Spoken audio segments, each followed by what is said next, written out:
Every human being gets the message from their parents that in order to be liked or loved, you must comply with rules.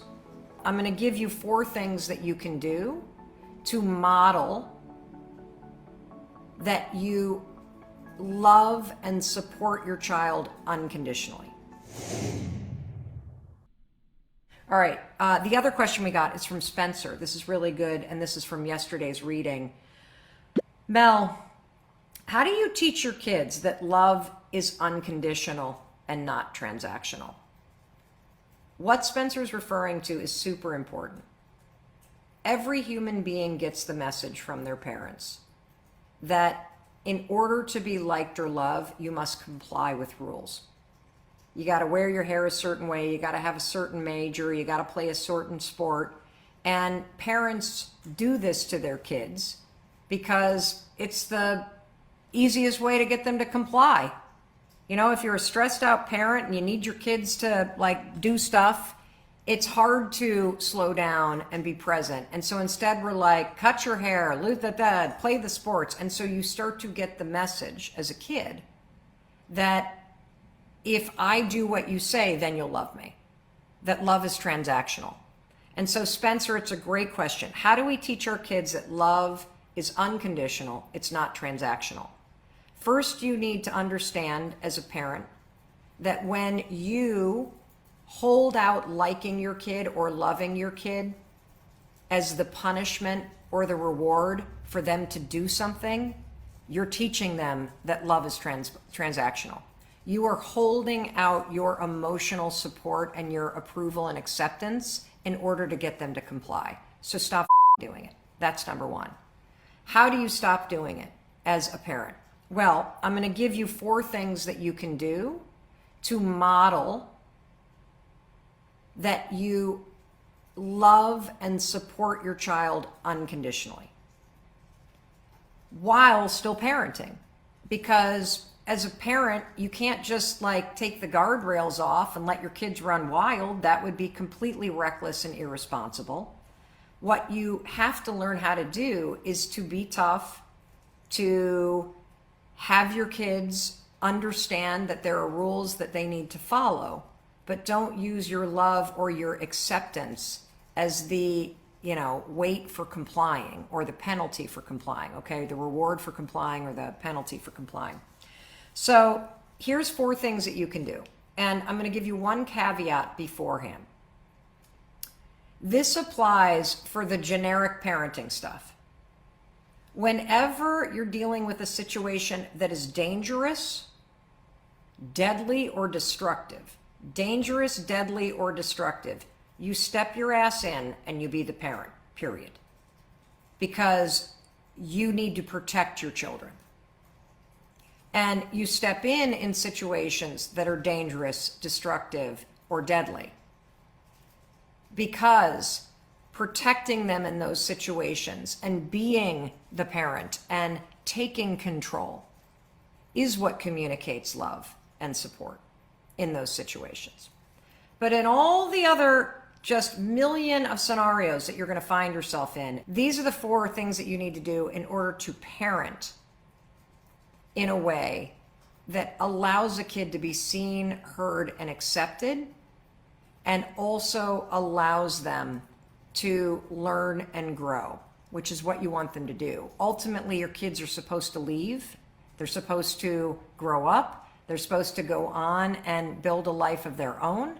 That's the whole point, to raise them so they can leave and be successful on their own. So the 4 things I'm going to teach you allow you to satisfy your kids' 3 emotional needs of being seen, heard, and loved, and still parent them. Number 1, listen, listen, listen. Don't do as much talking. Start listening.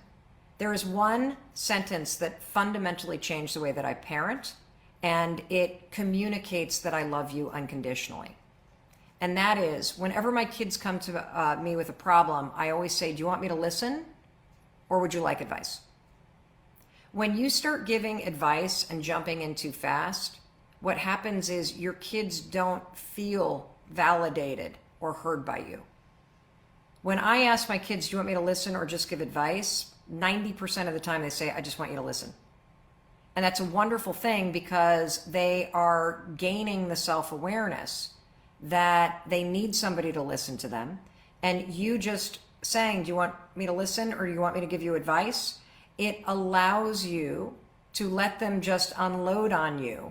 And oftentimes, if you jump in and give advice too quickly, what happens is they start to feel like you don't hear them, and they start to feel like they need to follow your advice, or you're not going to like, love, or approve of them. That's rule number one. Rule number two, when they come with you with a problem, even if they say, I'd love your advice, don't jump in and give them advice. Ask questions.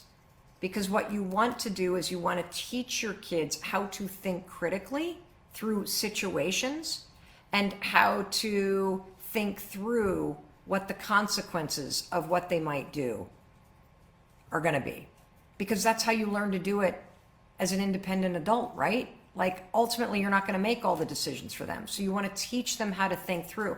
Well, what do you think you should do? What do you think your friend would react? Or how do you think your friend would react if you did that thing? What are three things, three different options? You're right. You could text, you could email, you could make a phone call. Which do you think would be more effective? So don't even jump in with the advice. Ask a lot of questions.